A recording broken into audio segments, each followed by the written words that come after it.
የቱርክ ሳውዲ ፓኪስታን ወታደራዊ ጥምረትና የቀጠናው የኃይል አስተላለፍ መካከለኛው ምስራቅ ድራማዊ ለውጥ ላይ ነው። የቀጠናው አስተላለፍ የሀገራት ወዳጅና ጠላትነት ፈርሶ እየተሰራ ነው። በመካከለኛው ምስራቅ ወዳጅ ሀገራት ጠላት ሀገራት ደግሞ ወዳጅ ሆነው በአዲስ ጎራ በአዲስ ጥምረት እየተከሰቱ ነው። ባለፉት 10 ዓመታት የመካከለኛው ምስራቅ ፖለቲካን የሚቀይሩ በርካታ ክስተቶች የተስተዋሉበት ነው። ድሮም ቢሆን ግጭትና ጦርነት፣ ሽኩቻና ባላንጣነት የማያጣው የዓለምን ትኩረት በመሳብ ወደር የማይገኝለት መካከለኛው ምስራቅ ዛሬም ከዚያ መገለጫው አልተላቀቀም። ከዚያ መስህብነቱም አልተወገደም። የነበሩት እየፈረሱ ያልነበሩት የሚወለዱበት ፈርሶ የሚሰራው ተሰርቶ የሚፈርሰው የሀያላኑ መፋለሚያ መካከለኛው ምስራቅ ባለፉት 10 ዓመታት ከየትኛውም የዓለማችን ክፍል ከፍተኛውን እልቂት ያስተናገደው ክፍለ ዓለም ሆኗል። ከየትኛውም ዓለም በተለየ መልኩ በዚህ ክፍለ ዓለም የሚደረጉ ጦርነቶች አይነታቸው ብዙ፣ ተጽዕኗቸውም ከምስራቅ ጫፍ እስከ ምዕራብ ጫፍ የሚያናጋ አስገራሚ ክስተቶች ናቸው። በዚህ ክፍለ ዓለም ሀገራት ከሀገራት ብቻ ሳይሆን ሀገራት ከሀገራት ያላነሰ አቅም ካላቸው ታጣቂ ቡድኖች ጋር ይፋለማሉ፣ ይሞሸላለቃሉ። እስራኤል ከሂዝቡላህ ጋር የምታደርገው ጦርነት ብዙ 10 ዓመታት አለፈው። ሀገር ከታጣቂ ቡድን ጋር በሚያደርጉት ያልተመጣጠነ ጦርነት ሂዝቡላህን በርካታ አመራሮችን ሲያሳጣም እስራኤልንም ቀላል የማይባል ዋጋ አስከፍሏታል። አሁን ላይ እዚያ ሂዝቡላህ ተዳክሟል። እስራኤልም ሊባኖስን ያለማንም ከልካይና ተከላካይ እንዳሻት እያደረገቻት ነው። ይሄ አንድ ለውጥ ነው። ሐማስና እስራኤል የሚያደርጉት ጦርነት ሌላው በሀገርና በታጣቂ ቡድን መካከል የሚደረገው የብዙ 10 ዓመታት መተጋተግ ውጤት ነው። እዚያ ሐማስ ግዛቴን አስመልሳለሁ፣ ፍልስጤምን ነጻ አወጣለሁ ብሎ ሲታገል፣ እስራኤል ደግሞ መላው ፍልስጤም የኔ ነው ብላ ሐማስንም በሽብርተኝነት ፈረጃ ሲጨራረሱ ቆይተዋል።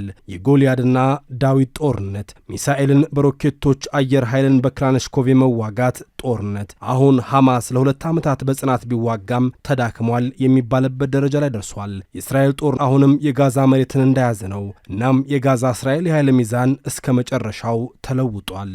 ይሄ ሁለተኛ ለውጥ ነው። የሶሪያ አብዮት ከተቀሰቀሰ በኋላ ሶሪያ የፍርስራሽ ክምር መጠራቀሚያ፣ የህዝብ ልቂት ቄራ፣ የደም ጅረት መፍሰሻም ሆና ለ15 ዓመታት ገደማ ስትቆይ የቀጠናውም የዓለምም ሀያላን እጃቸውን አስገብተው ከደሙ ሲያቦኩ ኖረዋል። አሜሪካ በኩርድ ቀጠናዎች፣ ሩሲያ የአሳድ አገዛዝ በሚቆጣጠራቸው ግዛቶች ጦራቸውን አስገብተው የራሳቸውን የእዝ ማዕከል ገንብተዋል። እስራኤልና ኢራን በሶሪያ ምድር በተዘዋዋሪ ሲፋለሙ ከርመዋል። ይሁን እንጂ ያልተጠበቀው የሶሪያ አብዮተኞች ድል የበሽር አልአሳድን አገዛዝ ሲገረስስ ሩሲያ፣ ኢራንና ሂዝቡላህ ከሶሪያ ተጠርገው ሲወጡ የማድረግ አቅማቸውም በቀጠናው ያላቸው ተጽዕኖም በዚያው ልክ ተገንድሷል። ሶሪያ በአዲሱ አብዮታዊ ኃይል ስር ስትገባ ጠንካራ የተቃዋሚዎች ደጋፊ የሆነችው ቱርክ ተጽዕኖዋ በከፍተኛ ሁኔታ መጉላቱም አያጠያይቅም።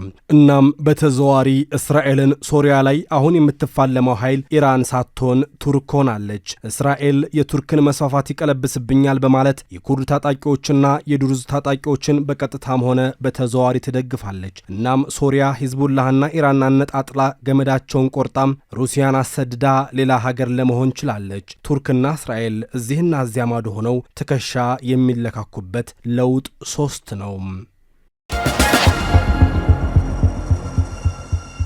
ኢራን የደረሰባትን መገለል ወታደራዊ ጫናም ለመቋቋምና የምዕራባውያንን ስር ከመካከለኛው ምስራቅ ለመፈንገል አዲስ ስትራቴጂ ይዛ ብቅ ብላለች። ይህም የሺዓ ሙስሊሞች በሚበዙባቸው ሀገራት የእርሷን ዓላማ የተሸከሙ በአይዲዮሎጂና በዓላማም የሚገናኙ አካላትን አደራጅታ ማስታጠቅ። ኢራን ጅምሯ ስኬታማ ነበር። ሂዝቡላህን ያክል ጠንካራ ወታደራዊ ቡድን መስረታ እስራኤልን ተፋልማለች። የየመን አንሷሩላህ ሁቲዎችን በማስታጠቅም የቀጠናውን ወታደራዊ ኃይል ዘውራለች። የኢራቅ ከታኢብ ሂዝቡላህን በማደራጀት ጭምር ኢራቅ ላይ የአሜሪካን አድራጊ ፈጣሪነት ለመገዳደር ሞክራለች። እነዚህ ሁሉ ወታደራዊ ቡድኖችን በማደራጀቷ እስራኤልም ሆነ አሜሪካ ኢራንን በቀጥታ ማጥቃት አዳጋች እንዲሆንባቸው አድርጎባቸውም ቆይቷል። ይሁን እንጂ ከሐማስ ድንገተኛ ጥቃት በኋላ ነገሮች ሁሉ መገለባበጥ ጀመሩ። የኢራን ወታደራዊ ቁመናም ድራማዊ በሆነ መልኩ መቀየር ጀመረም። ሐማስ ከእስራኤል ጋር ጦርነቱ መግባቱን ተከትሎ ሂዝቡላህ በአጋርነት ከእስራኤል ጋር ጦርነት ከፈተም። ይህንን ተከትሎ ከፍተኛ የሆነ የደህንነትና የስለላ እንዲሁም የጦር መሳሪያ በላይነት የነበራት እስራኤል በሂዝቡላህ ላይ በፈጸመችው የማያቋርጥ ጥቃት አብዛኛውን የድርጅቱን አመራር መግደሏን ተከትሎ ሂዝቡላህ ሲዳከም የኢራንም ክንድ ዝሏል። በተለይም ደግሞ ከአንድ ዓመት ገደማ በፊት የሶሪያ አብዮተኞች በከፈቱት ድንገተኛ ጥቃት ኢራን ቢሊዮኖችን ያፈሰችበት አምባገነኑ የበሽር አልአሳድ አገዛዝ ሶሪያ ላይ መገርሰሱን ተከትሎ የኢራን እጅ ሶሪያ ላይ ተቆረጠ። ብዙ መስዋዕትነት ከፍላ እስራኤልንም መፋለሚያ ሜዳ ትሆናት ዘንድ የተዋጋችላት ሶሪያ ከእጇ ስትወጣ ለኢራን ያልታሰበ ዱብዳ ነበር። የሶሪያ ከኢራን እጅ መውጣት የሂዝቡላህንና ኢራንንም መገናኛ መስመር በመቁረጡ የበለጠ ከቀጠናው እጇን አሳጥሮታል። እንደ አርሜኒያ አይነት የኢኮኖሚ አጋሮቿም በአሜሪካ ማዕቀፍ ውስጥ ገብተውባታል። እነዚህን ሁሉ መዳከሞች በሚገባ ያጤነችውና አጋሮቿ አንድም በወታደራዊ ዘመቻዎች ሁለትም ሶሪያ ላይ በተፈጠረው ፖለቲካዊ ለውጥ የተመቱላት እስራኤል በኢራን ላይ አየር ኃይሏንና ሰርጎ ገብ የደህንነት ኃይሏን በማሰማራት በኢራን ላይ ጦርነት አውጃ ነበር። ለኢራን ያልተጠበቀ ዱብዳ ሆኖባት በአንድ ቀን ውስጥ በርካታ ወታደራዊ አመራሮቿንም ተነጥቃለች። ይሁን እንጂ ኢራን ቀላል አልነበረችም። በአጸፋው በርካታ የሚሳኤል ጥቃቶችን በእስራኤል ላይ በመፈጸም እስራኤል በቀጥታ የአሜሪካን እርዳታ እንድትጠይቅም አስገድዳ ነበር። የሆነ ሆኖ እነዚህ ሁሉ የእጅ አዙርና የቀጥታ ጦርነቶች የኢራንን አቅም አዳክመውታል የሚለው የብዙዎች እምነት ነው። ኢራን አየር ኃይሏ ከምዕራባውያን የሚወዳደር እንዳልሆነም የደህንነት ኃይሏም የእስራኤልን ሰርጎ ገብነት ማስቆም እንዳልቻለም የአየር መከላከያዎቿም አሜሪካ ሰራሽ ጦር ጀቶችን መምታት እንደተሳናቸው በሚገባ ታውቆባታል። አሁን ኢራን የቀድሞ አካሄዶቿ በሙሉ እንደከሸፉባት የተረዳች ይመስላል። የቀድሞ የኢራን ውጭ ጉዳይ ሚኒስትር መሐመድ ጃቫድ ዛሪፍ የተናገሩትም ይህንኑ ነው። ኢራን ካስታጠቀቻቸው አጋሮቿ ያገኘችው ነገር የለም፣ በእነርሱ ምክንያት ግን ያጣችው ተዘርዝሮ አያልቅም። ኢራን ለእነርሱ ዋጋ ከፍላለች፣ እነርሱ ግን ለራሳቸው እንጂ ለኢራን የተዋጉት አንድም ጦርነት የለም ብለዋል። ምንም ቢሆን የኢራን ወደ ውስጥ መሳብ የኃይል መኮሰስን አያሳይም ማለትም አይቻልም። በዚያ ላይ የእነ አሜሪካ የዕለት ከዕለት ዛቻ እየተፋጠጠች ቀጥላለችና ቀጠናው በኢራን የኃይል መኮስመን ሌላ መልክ አሳይቷል። በእርግጥ ኢራን ዛሬም የትኛውንም አገር ዋጋ ሊያስከፍል የሚችለውን ኃይሏን አልተነጠቀችም። ለውጥ 4 ነው። ይሄም የአብርሃም አኮርድ ይሉታል። የስምምነቱ ተጋሪዎች አረቦችንና አይሁዳውያንን ለማጣመር ከእምነት እስከ ፖለቲካ የሚነካካ ጥምረት ነው። መነሻው አይሁዶችም አረቦችም የአብርሃም ልጆች ሃይማኖታቸውም የአብርሃም ነው የሚል ነው። እናም በአብርሃም ጥላ ስር እንሰብሰብ። ይህ ስምምነት አረቦችንና አይሁዶችን በአሜሪካ አባትነት እንዲያጣምር ተስፋ ቢጣልበትም እስካሁን የዩናይትድ አረብ ኤሚሬቶችና እስራኤልን ያክል ያጣምረው ሀገር የለም።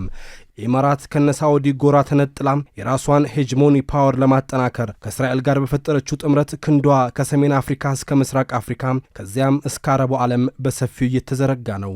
ኢማራትና እስራኤል የፈጠሩት ጥምረት በገቡበት ሀገር የየራሳቸውን አጋር አዳዲስ ሀገራትንም እየገነጠሉ እየፈጠሩት ይገኛሉ። የሁለቱ ሀገራት ስምምነቶችና ዓላማዎች ምንም ቢሆን ኢስላማዊ የሚባሉትን የሀገራት ስብስብ መምታት ሲሆን ዓላማቸውም ደግሞ አሜሪካ በቀጥታ የምትደግፈው ሁኔታ ነው። የአብርሃም ስምምነት አጋፋሪዎቹም ሁለቱ ሀገራት በሁሉ ነገር ገጥመዋል።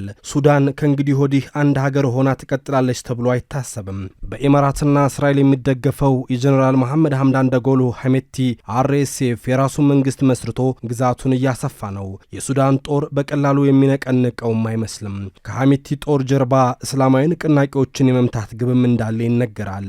ለዚህም ይመስላል ባለፈው አሜሪካ የሱዳን ነገር በድርድር ይፈታ ስትል አርኤስኤፍ ከየትኛውም ኃይል ጋር እንደራደራለን ከእስላማዊ ኃይሎች ጋር ብቻ ሲቀር ብሏል።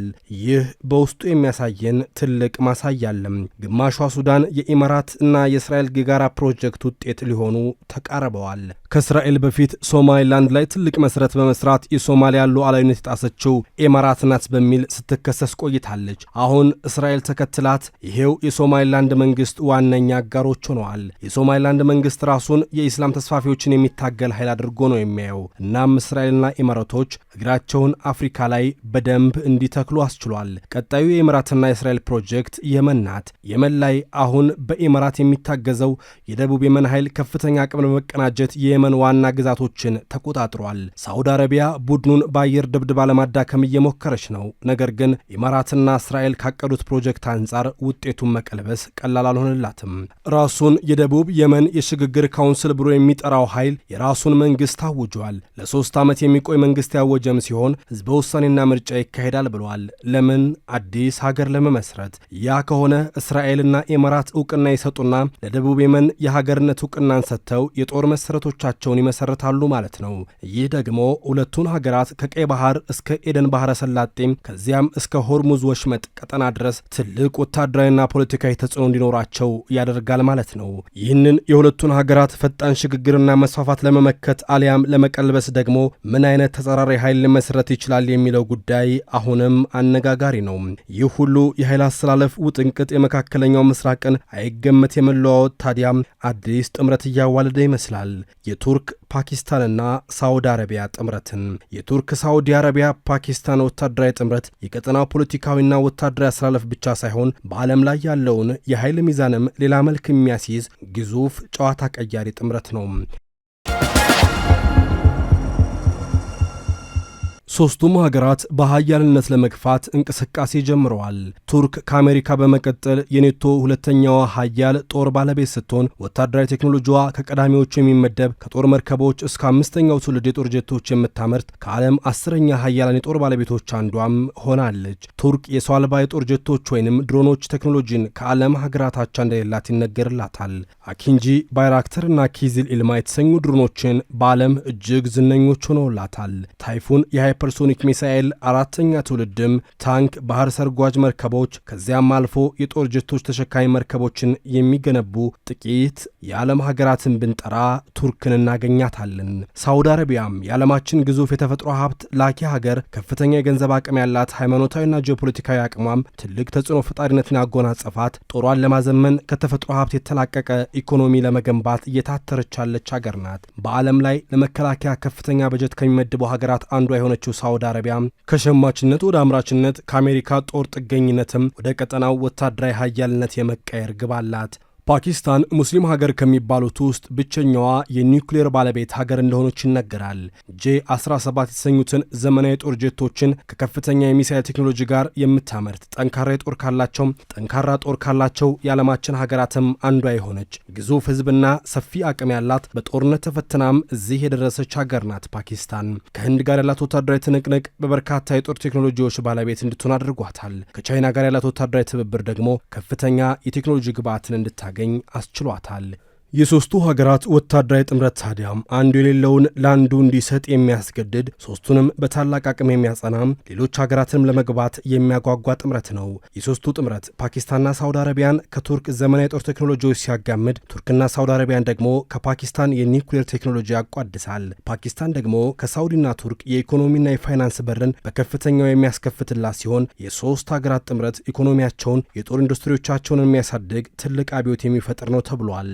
ይህ ጥምረት በቀጠናው ለመንሰራፋት እየሰራ ያለውን የኢማራት፣ እስራኤል፣ ግሪክ ህንድ አክሲስ የሚመክት፣ የቱርክንም የኃይል አማራጭ የሚያሰፋም፣ የሳውዲና አሜሪካን ጥገኝነት የሚቀንስ፣ የፓኪስታንን ኢኮኖሚ ጠግኖ ወታደራዊ አቅሟን የሚያሳድግ፣ የህንድን ፉከራም የሚያበርድ ነው ተብሏል። እውን ሆኖ ተጠናክሮ ከቀጠለ በርካታ ሀገራት ለመግባት ደጅ የሚጠኑበት ጥምረት እንደሚሆን ይገመታል። ሁሉንም ጊዜ የሚፈታው ይሆናል። ውድ ኢትዮ ስካይ ሚዲያ አድማጭ ተመልካቾች በዚህና ተያያዥ ጉዳዮች ላይ አስተያየቶቻችሁን በአስተያየት መስጫው ላይ እንድታሰፍሩልን እንጋብዛለን።